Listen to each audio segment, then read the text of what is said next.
자, 우리 군포 번영교회 2022년도 목표가 무엇이죠? 복음에 합당하게 생활하자입니다. 그리고 지금 계속 주일날도 그렇고 또 수요일도 이 복음에 합당한 생활에 관계된 말씀을 우리가 함께 나누고 있습니다. 그러니까 오늘 또 동일한 이러한 주제로 말씀을 나누려고 하는데, 특별히 이 시간에는 그 복음에 합당한 생활에 관해서 말씀드리는 것이 아니라, 우리가 이 복음에 합당한 생활을 하게 되면 얻게 되는 결과에 대해서 좀 말씀을 드리겠습니다.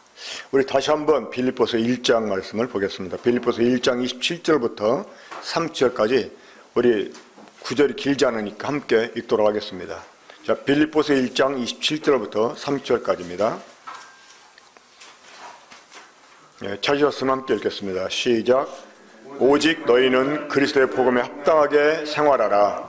이는 내가 너에게 가보나 떠나 있으나 너희가 한 마음으로 서서 한 뜻으로 복음의 신앙을 위하여 합력하는 것과 무슨 일이든지 대적하는 자들 때문에 두려워하지 아니하는 이 일을 듣고자 함이라. 이것이 그들에게는 멸망의 증거요 너에게는 구원의 증거니 이는 하나님께로부터 난 것이라. 그리스도를 위하여 너에게 은혜를 주신 것은 다만 그를 믿을 뿐 아니라 또한 그를 위하여 고난도 받게 하려 하심이라. 너에게도 그와 같은 싸움이 있으니 너희가 내 안에서 본 바요 이제도 내 안에서 듣는 바니라. 우리가 항상 이 빌립보서에 있는 말씀을 볼 때마다 염두에 둬야 되는 것입니다. 뭐냐면 이 빌립보서는 사도 바울이 로마 감옥에 갇혀 있었을 때 기록되었다고 하는 것입니다. 다시 말해서 죄수라고 하는 신분에 있을 때 이 빌립보서가 기록이 됐다고 하는 것입니다. 다르게 말씀드리면 어떤 극한의 이 상황 가운데서 이 빌립보서가 기록이 됐다고 하는 것입니다. 우리가 이것을 염두에 두고 이 빌립보서를 보게 되면 이 빌립보서에서 사도 바울이 우리들에게 말하고자 하는 그 의도가 뭔지를 어렴풋이나마 파악할 수 있을 거라고 생각합니다. 이 복음에 합당한 생활, 자, 우리가 이 말씀의 의미를 바로 이해하기 위해서는 이 당시 빌립보 도시가 가지고 있는 이 배경을 알아야 됩니다. 원래 이 빌립보라는 도시는 크레니데스라고 하는 이름을 갖고 있는 도시였습니다. 근데 이 BC 360년경에 그 알렉산더 아버지인 마케도니아 그 왕이었던 필립 2세가 이 크레니데스라고 하는 도시를 점령하라고 이 도시 이름을 자기 이름으로 바꿉니다. 그래서 이제 이 빌립보가 된 것이죠. 사실은 이제 우리가 볼 때 이제 이거를 한국식으로 발음해요. 빌립보인데 사실은 이제 필리피안스 뭐 이렇게 필리핀하고 같은 비슷한 그러한 이름입니다. 그러니까 이 필립 2세에 정복이 되고 나서 이제 이 도시 이름이 바뀌게 된 것입니다. 그런데 BC 42년 소위 그 옥타비아누스라고 알려진 사람이 있죠. 그 사람이 성경에 나옵니다. 우리말로는 아구스도라고 이렇게 나와 있는데 아우구스투스라고 하는 그런 황제 있죠. 그러니까 이제 로마의 어떻게 보면 초대 황제라고 할 수 있습니다. 근데 이제 이 사람이 그 시절을 암살했던 브루투스하고 캐시우스라는 사람을 이 빌립보에서 패퇴를 시킵니다. 그래가지고 이 자신이 이제 새롭게 거기에서 승전보를 올리게 되었기 때문에 그 빌립보라는 도시에게 특권을 줍니다. 그러니까 황제 직속 도시로 이제 삼아서 이 빌립보 시민들한테 로마 시민과 동일한 이런 권리를 줍니다. 그래서 이제 세금도 면제해주고 그리고 이 다른 주 정부에 간섭받지 않고 이 자유를 누릴 수 있는 이러한 특권을 주었습니다. 그러니까 이 빌립보라는 도시는 로마의 식민지였지만 이 로마 시민과 동일한 이런 권리를 가지게 되었다는 거예요. 그러니까 소위 그 로마 시민권자 같은 이런 대우를 받았다고 하는 것입니다. 이 복음에 합당하게 생활하라. 이 생활하라는 말이 생활 방식을 의미하는데, 제가 이제 이 복음에 합당하게 생활하라는 주제로 처음 말씀을 전할 때 이게 다스린다라는 의미도 있고, 그렇죠? 어떤 정치가로서 이 다스리는 이런 의미가 있고, 또 이제 다르게 보면 시민권자가 되다 이런 의미가 있습니다. 그러니까 이 복음에 합당하게 생활하라, 이 특별히 생활하라, 이것이 이제 생활 방식인데, 어떤 생활 방식이냐면 이 빌립보 시민들이 원래 로마의 식민지 백성들이었지만, 그들이 이제 아우구스투스에 의해서 특혜를 입었잖아요. 그래가지고 로마 시민의 대우를 받게 되었지 않습니까? 그러니까 비록 이 빌립보 시민들이 로마의 식민지 백성이었지만 이제 로마 시민권자 같은 대우를 받게 되었으니까 그에 해당되는 생활 방식을 가지고 살아라 하는 이제 의미가 되는 거죠. 그래서 이 생활하라 하는 말은 이 빌립보 사람들이 들을 때 좀 남다르게 들릴 수 있다고 하는 거예요. 단순히 뭐 이렇게 살아가는 이런 수준에서 벗어나서 이제 자신들에게 새롭게 주어진 신분, 그 신분에 맞는 방식, 그러니까 식민지 백성으로서 살아가던 삶의 방식을 버리고 이제 로마 시민권자답게 거기에 해당되는 삶의 방식을 가지고 살아라 하는 이러한 의미라고 하는 것입니다. 그러니까 이 빌립보 성도들은 사도 바울이 복음에 합당하게 생활하라 라고 했을 때 그 생활하라는 말을 아마 어쩌면 자신들에게 주어졌던 로마 시민으로서의 특권, 이걸 생각하면서 이 말씀을 받았을 거라고 이렇게 생각을 합니다. 자, 우리 함께 3장 20절 말씀 보겠습니다. 빌립보 3장 20절.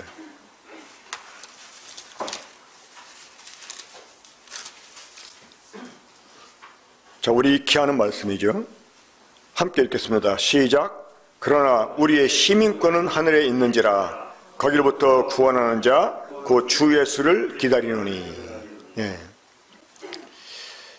자, 이 빌립보 시민들이 로마로부터 이 시민권자의 대우를 받는 특혜를 받았던 것처럼 우리 역시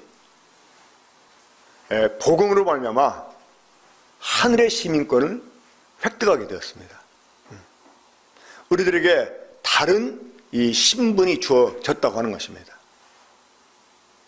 그러니까 비록 식민지 백성이었지만 이 로마의 시민권자의 대우를 받는 특혜를 입었다면 이제 거기에 걸맞는 생활 방식을 가져야 되는 것처럼 우리가 복음으로 말미암아서 이 하늘의 시민권을 획득하게 되었기 때문에 이제 우리 이 복음을 듣고 구원받기 이전의 생활 방식을 버리고 우리가 새로운 신분에 맞는 생활 방식을 가져야 된다고 하는 것입니다.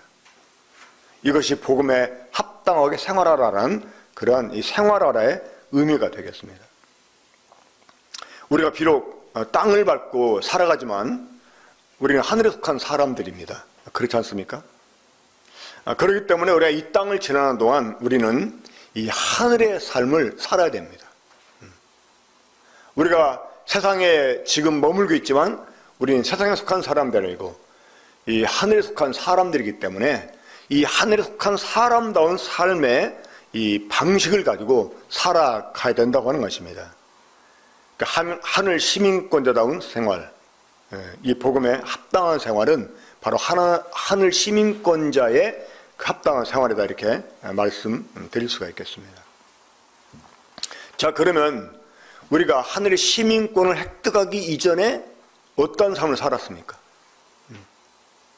애석하게도 이 빌립보 교회 성도들 중에 일부는 아니면 이 빌립보 교회 성도들에게 영향을 미치는 어떤 그 사람들은 이 하늘의 시민권자와는 정반대가 되는 이런 삶을 이렇게 살아왔던 것 같습니다. 우리 빌립보서 3장 18절 19절 보겠습니다. 내가 여러 번 너에게 말할거니와 이제도 눈물을 흘리며 말하노니 여러 사람들이 그리스도의 십자가의 원수로 행하느니라. 그들의 마침은 멸망이요 그들의 신은 배요 그 영광은 그들의 부끄러움에 있고 땅의 일을 생각하는 자라. 자, 이 하늘의 시민권자답지 않은 삶, 이게 무엇이었습니까? 그리스도의 십자가의 원수로 행한다는 것입니다. 제가 조금 뒤에 말씀을 드릴 겁니다마는 이 십자가의 원수, 이 사람은 어떤 사람들일까요? 단순히 십자가의 복음을 부정하는 사람이 아니라 이 고난을 거부하는 사람들이다, 이렇게 말할 수가 있습니다. 그러니까 십자가는 고난을 상징하잖아요, 그렇죠? 근데 십자가의 원수는 이 고난을 거부하는 사람들입니다. 소위 이 해피 복음이라는 거예요, 해피 복음. 이 복음을 이제 깨닫고 이제 죄로부터 해방이 되었어요.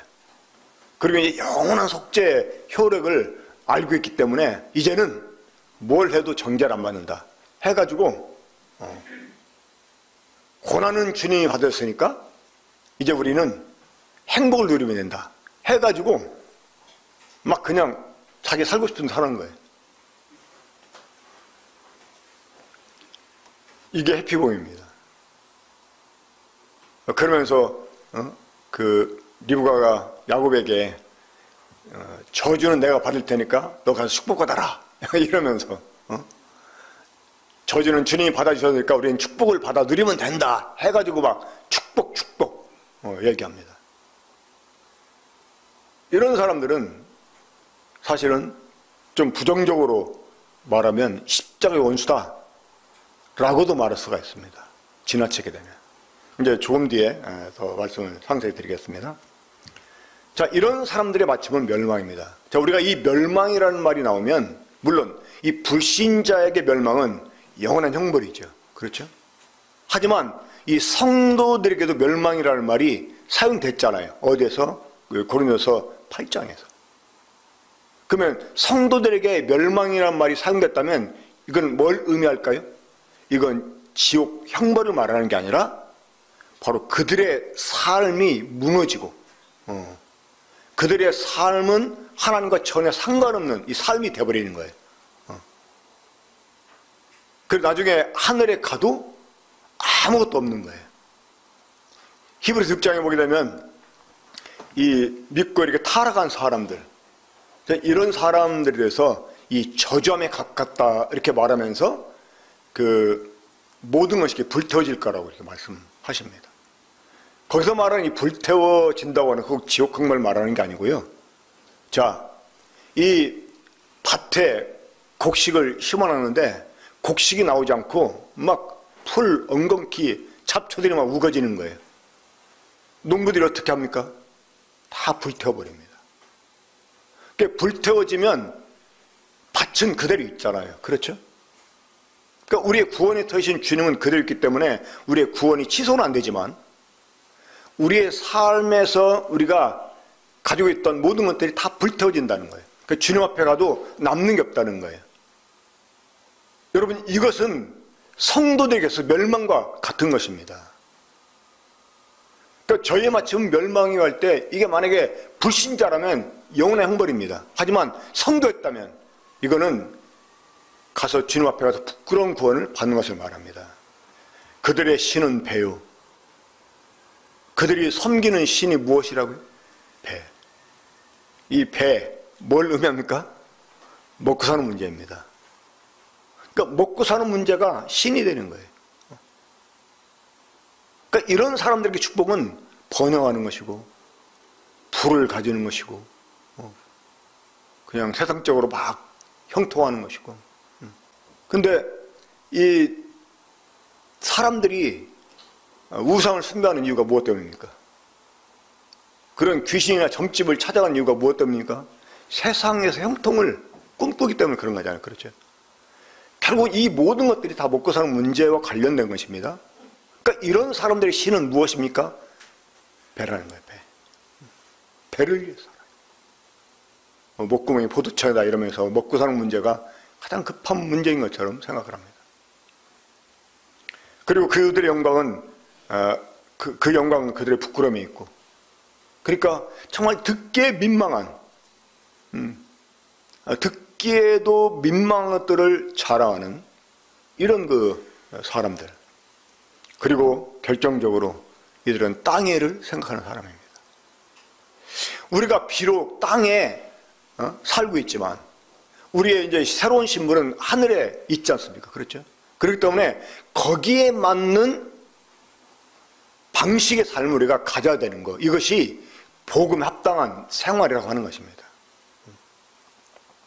우리들에게 권리가 주어졌다면 의무가 따른다는 거 알아야 됩니다.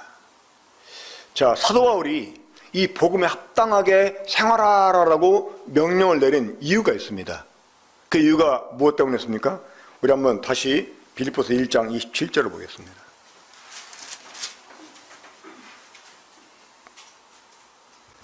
제가 한번 읽겠습니다.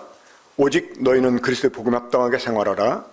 이는 내가 너희에게 가보나 떠나 있으나 너희가 한 마음으로 서서 한 뜻으로 복음의 신앙을 협조하는 것과 무슨 일이든지 대적하는 자들 때문에 두려워하지 아니하는 이 일을 듣고자 함이라. 그러니까 사도 바울이 복음에 합당하게 생활하라라고 말씀하신 이유가 무엇 때문이냐? 두 가지 일을 듣고 싶어서. 두 가지 일. 자, 그 두 가지 일이 무엇이었습니까? 그 말씀드리기 전에 가보나 떠나 있으나. 자, 사도 바울이 지켜보나 안 지켜보나. 그렇죠? 다른 사람이 지켜보나 안 지켜보나. 저희 성도들은 다른 사람들의 눈을 의식해서 사는 사람이 아니죠. 그렇죠? 하나님의 눈을 의식하고 사는 것입니다. 그러니까 누가 보고 있기 때문에가 아니라, 그렇죠? 누가 보나 안 보나. 그러니까 다른 사람이 나를 보나 안 보나, 어떤 일꾼이 나를 보나 안 보나, 다른 성도가 나를 보나 안 보나, 이게 중요한 게 아니고 하나님이 늘 우리를 보시잖아요. 그렇죠? 그렇기 때문에 이 하나님 앞에서 이 다른 사람의 눈을 의식하지 않는다 할지라도 항상 두 가지 모습을 가지고 있는 것을 사도 바울이 듣기를 원한다는 거예요. 자, 그 두 가지가 무엇이었습니까? 하나는 복음 신앙을 위해서 협력하는 것이었습니다. 이 복음의 신앙을 협력하는 것. 자, 거기 이제 협력한다라는 말인데, 이 협력한다는 말은 신아들레오라는 말이 사용되는, 신이라는 말은 함께라는 뜻이 함께. 그리고 아들레오는 싸우다, 노력하다, 씨름하다, 이런 의미가 있습니다. 그러니까 이 신아들레오는 함께 분투하여 고생하며 일한다, 이런 의미가 있습니다. 이 복음에 합당한 생활을 하게 되는 사람은 그 삶의 결과물로 무엇을 내놓게 되느냐? 이 복음 신앙을 위해서 함께 협력하는 이런 그 모습을 결과물로 내어놓게 된다는 것입니다. 같은 하나의 시민이다. 같은 하늘나라의 백성이다. 같은 하나님의 자녀이다. 같은 복음의 동역자이다 하는 그 이유 때문에 함께 분투하고 노력해서 싸워간다는 것입니다. 그러니까 이 복음 합당한 생활을 하는 사람에게서 이런 모습이 나타나게 된다는 것입니다. 처음에 회의를 나가게 되면 다 애국자가 됩니다. 제가 이제 뭐 미국 간 게 그 첫 그 해외여행은 아니었습니다만은 처음 미국 갔을 때 또 현대차를 보는데 뭐 그렇게 가슴이 뭉클해요. 이 태극기만 봐도 정말 막 같은 한국 사람만 봐도 막 그래요. 혹시 어제 그 쇼트트랙 올림픽 경기 보셨습니까? 그 황대현이가 뭐 이렇게 남자 선수 3명이 다 예선을 통과했는데 그 황대현이 선수가 올림픽 기록을 세웠습니다. 예선전에서. 근데 그걸 보면 어때요? 막 가슴이 뿌듯하고 막 기쁘고 막 이러잖아요. 덩달아서. 저도 잠깐 어머니가 제가 이제 화장실 들어가려고 하는데 어머니가 그거 보시면서 뭐 얘기하길래 TV를 한번 틀어봤는데 보면서도요, 막 한국 선수가 이렇게 막 가면 내 몸이 막 이렇게 흔들리면서 이기면 막 기뻐하고 제가 그 선수가 이겼다고 기뻐한다고 그래서 나한테 고맙다고 합니까? 밥을 사줍니까? 그렇지 않은데도 막 기쁜 거예요. 왜 그래요? 이 동질성 때문에. 같은 한국 사람이라고 동질성 때문에 그런 거예요. 그렇지 않아요? 그러니까 이 복음 신앙을 협력하는 거, 같은 하늘의 심리라는 것 때문에, 같은 성도라는 것 때문에, 같은 믿음을 가진 사람이라는 것 때문에 이 복음 신앙을 협력하는 일이 결과적으로 나타나게 된다는 것입니다. 그러니까 이것을 보기를 원했다고 하는 거예요, 사도 바울이. 자, 이 신 아들레오라는 말은 성경에 딱 2번 사용이 돼요. 근데 두 번 사용하는데 이 빌립보에서만 사용이 됩니다. 아까 우리가 27절에서 봤고 4장 3절에 보면 이런 말씀이 있어요. 또 참으로 나와 멍에를 같이 한 자 내게 구하노니 복음에 나와 함께 힘쓰던 저 분들을 돕고, 여기서 복음에 나와 함께 힘쓰던 저 분들을 돕고 이렇게 말해요. 함께 힘쓰다. 그러니까 다른 성도가 하는 일을 함께 힘쓰는. 그러니까 이 빌립보 교회는 여자 전도들이 꽤 있었던 것 같아요. 그러니까 사도 바울이 복음을 전할 때 함께 동역도 하고, 이제 사도 바울이 빌립보를 일찍 떠났잖아요. 그렇게 했음을 불구하고 여전히 복음을 위해서 힘쓰는 그 자매 전도에 있었던 것 같아요. 그런 사람들을 그런 사람을 도우라는 거죠. 도우라는 말은 이게 사실은 그런 일을 할 수 있도록 모든 편의를 제공하라, 이런 뜻이 있습니다. 그러니까 신 아들레오 한번 따라해보세요. 신 아들레오.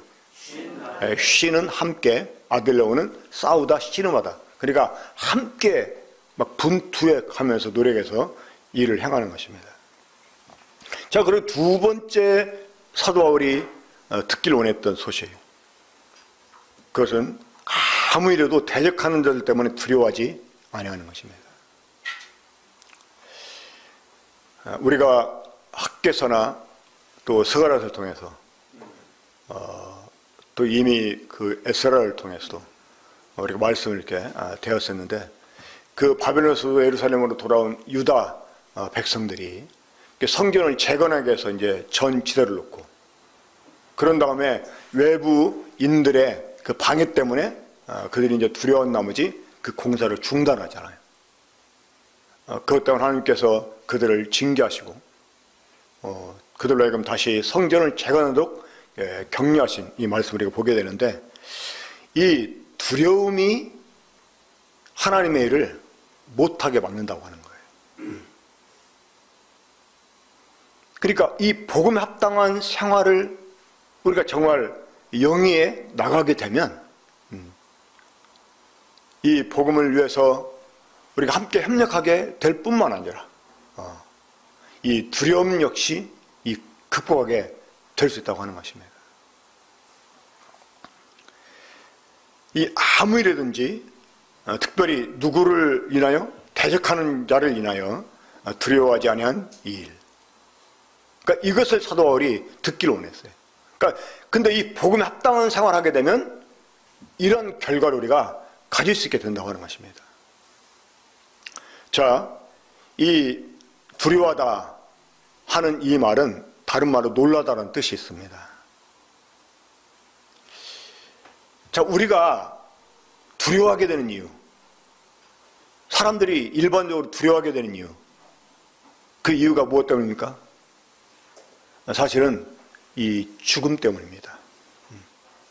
사람들을 두렵게 만든 것은 죽음 때문이에요. 이 말을 우리가 바꿔서 말하면 살려고 하기 때문에 두려워한다는 것입니다. 살려고 하기 때문에. 저는 전도협회를 가게 되면 첫째 날 항상 먼저 이렇게 포문을 여는 말씀이 있습니다. 바로 죽음에 관한 말씀입니다. 많은 사람들이 죽음을 긴박하게 별로 의식하지 않아요. 그렇죠? 사실 죽음은 관념이 아니잖아요. 실제잖아요. 우리 주변에서 죽음을 우리가 수없이 쉽게 대하잖아요. 그렇죠? 뭐 뉴스만 봐도. 근데 사람들이 자신의 죽음에 대해서는 별로 긴박하게 생각하지 않아요. 그래서 저는 첫날 항상 이 죽음에 관한 메시지를 합니다. 그 사람들에게 죽음이 얼마나 가까이 있는지 인식하게 하려고. 그리고 구원을 받아야 될 필요가 있는 것을 일깨워주기 위해서. 그것을 더 이상 미룰 수 있는 문제가 아니라는 것을 말해주기 위해서. 근데 저는 종종 이런 그 메시지가 믿지 않는 불신자들에게만 필요한 게 아니라 이 성도들에게도 필요하다라는 생각을 하게 됩니다.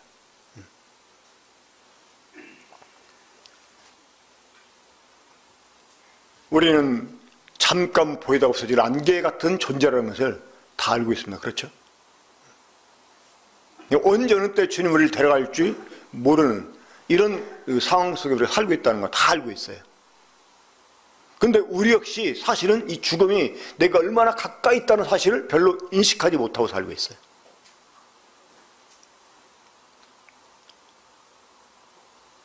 그런데 복음은 우리들에게 이런 죽음의 공포에서 벗어나게 주셨습니다. 이 성도들은 사망의 생명으로 옮겨진 사람들이죠. 그렇죠? 그래서 때로는 이 몸을 떠나서 주님과 함께 있는 것을 더 사모하는 이런 사람이 되기도 합니다.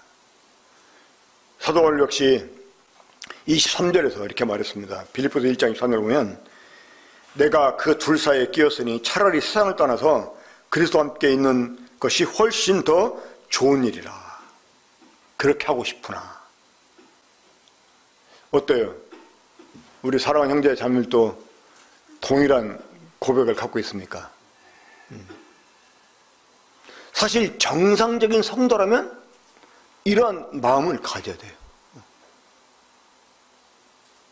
사실 다 갖고 있어요. 갖고 있는데 이렇게 하려면 걸리는 게 많아. 사도 바울은 뭐 독신이니까 뭐 그렇게 할 수 있었어. 그렇죠? 저도 걸리는 게 좀 있습니다. 그 중에 첫 번째가 어머님보다는 먼저가 많이겠다 이런 생각을 하게 돼요. 걸리는 게 있긴 있지만 사실 이러한 그 마음의 소원이 우선되는 게 이 정상적인 그리스도인의 모습이라고 하는 것입니다. 그러니까 이러한 마음을 갖고 있는 사람들에게 죽음이라는 것이 위협이 되겠느냐는 것입니다. 죽을 상황에 왔을 때 오히려 감사함으로 그것을 받는 사람들, 그러니까 이런 사람들을 히브리서 11장 38절에서는 세상이 감당하지 못한다라고 말했습니다.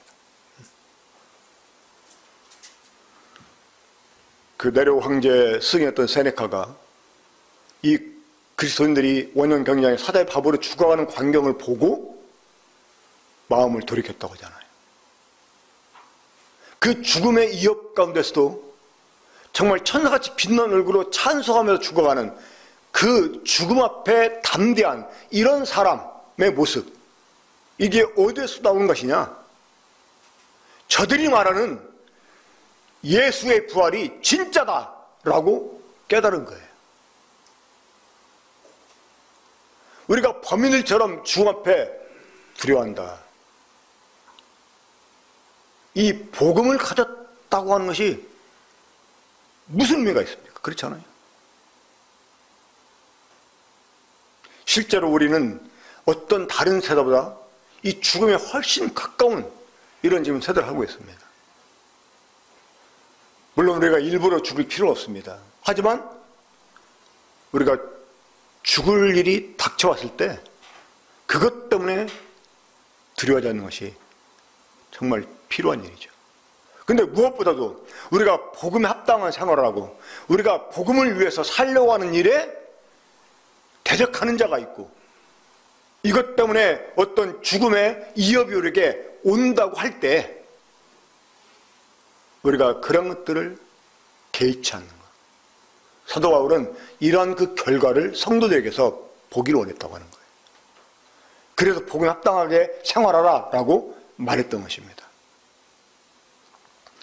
복음 신앙에서 함께 협력하는 것, 그리고 아무 일이든지 대적하는 자들 때문에 두려워하지 아니하는 것, 이것이 믿지 않는 자들에게 멸망의 증거고 구원받은 성도들에게는 구원의 증거다라고 사도 바울이 말씀하셨습니다.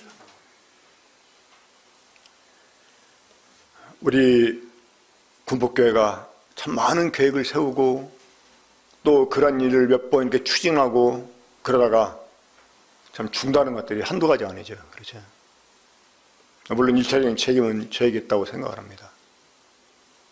하지만 그런데 보면 그런 일을 행하는 데서 은근한 어떤 두려움, 우리의 그 무의식 저변에 깔려있는 이 두려움, 이것 때문에 우리가 때때로 일을 하다가 참 중단하는 경우를 종종 보게 되는데, 우리가 이 복음 합당한 생활을 통해서 이런 것들을 극복하고, 그래서 이 사도 바울이 듣기로 원했던 이 두 가지 모습을 우리가 결과적으로 내놓는 올 한 해가 되었으면 좋겠다라고 생각을 합니다. 우리 형제님들 수요일날 특별히 이런 부분도 감안해서 복음의 자신이 이해한 복음이 무엇인지, 또 그 복음을 위해서 자기가 어떻게 향할 것인지 각오를 이렇게 말해 주시기를 이렇게 바라겠습니다. 우리 한번 기도하고 마치겠습니다. 우리 살아계신 아버지 하나님, 이 복음 합당하게 생활에 대한 이유가 무엇인지를 알게 해주시고, 그러한 생활의 결과물이 무엇인지 또 알게 해주심을 감사드립니다. 이것을 사도 바울이 보기 원했던 것처럼 주님이 우리에게서 보기 원하는 그 생각할 때 주님 우리에게서 이러한 아름다운 결과물이 참 보여지게 되기를 원합니다. 그래서 주님이 기뻐하시고 우리가 주님 앞에서 또한 이 일로 인해서 잘했다 칭찬을 받는 저희가 되기 원하고, 이러한 결과물로 우리가 올 한 해 참 마무리할 때 주님 앞에 감사하고 영광을 돌려드릴 수 있게 되기 원합니다. 주신 말씀 감사를 드리며 이 모든 것을 주 예수님의 이름으로 기도하였습니다. 아멘.